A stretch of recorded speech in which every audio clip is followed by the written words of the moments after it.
Steelworkers and NLMK reach a tentative agreement. Mark Marvin buys another landmark building in Warren. And a $1 million expansion is coming to an area winery. This is the Daily Buzz.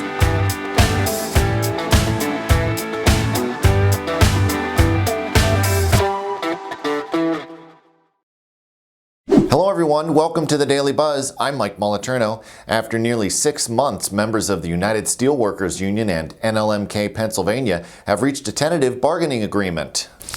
A representative for USW District 10 said he couldn't divulge the details until after union members have been presented with the agreement, which should be next week. About 400 workers have been on strike at the Farrell plant since August 22nd, citing disagreements with wages and health care. A $1 million expansion at Luva Bella Winery will help the business meet the growing demand for its products and grow beyond the 5,000 locations its wines are currently sold. In the next 2 weeks, Luva Bella will begin Phase 1, which will involve installing 3 new outdoor tanks and increase annual production by about 50,000 cases. CEO Evan Schumann says in the last 6 months, business has grown by 300%. As you see behind me, our bottle line currently runs about 2,000 bottles an hour.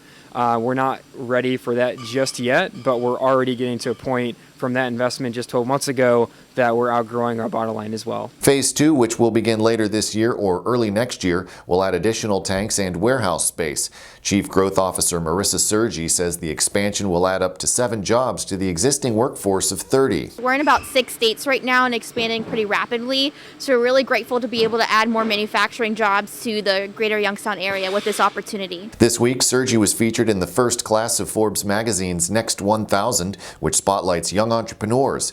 Luva Bella wines are sold in 5,000 stores in Ohio, Pennsylvania, West Virginia, Tennessee, Virginia, and the District of Columbia. You can read more in George Nelson's story at businessjournaldaily.com. Mark Marvin, the man behind the downtown development group that has been acquiring and redeveloping properties in downtown Warren, is now buying the former Mickey's Army-Navy building. Marvin's Bull and Rhino Land Company will purchase the building at 231 Main Avenue for $350,000 from the Western Reserve Port Authority. The transfer is expected to be complete by March. Once the weather breaks, work will begin to repair the roof and parking lot. Marvin is also the owner of the Mahoning Building, the Robbins Theater, and the former Warren Scope Center, which is now Charbonnet's Wine on the River. Next week, Pulitzer Prize-winning composer Du Yun will be in Youngstown to host a masterclass and a virtual performance. Maggie Young has a preview in this week's After Hours report sponsored by Eastern Gateway Community College. Here's a clip.